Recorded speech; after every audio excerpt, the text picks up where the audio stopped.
ညီမလေးဒီကားကနောက်ထူးခြားချက်တစ်ခုကတော့ auto hold ဆိုတဲ့ function လေးပေါ့နော်အဲ့ဒီ function လေးကဘာအလုပ်လုပ်ပေးရလဲဆိုရင်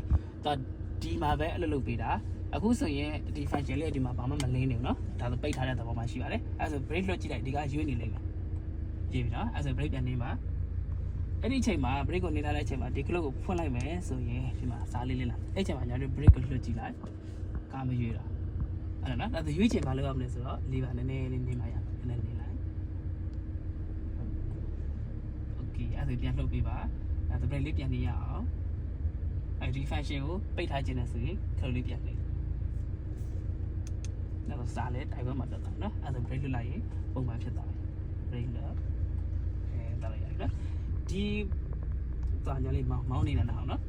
ဒီ auto hold နဲ့ parking brake နဲ့ပါလဲဆိုတော့ auto hold ကကျတော့ point တိုင်းစီတာတို့ပါလို့အခုတော့အဲ့ trunk ဖြစ်နေတာစီတိုင်းစီတာတွေပါလို့အဆင်ပြေတယ်တောက်လျှောက်ကြီး brake မတင်းချင်တဲ့ခါကြရင်လေအဲ့ဒါအဆင်ပြေတယ်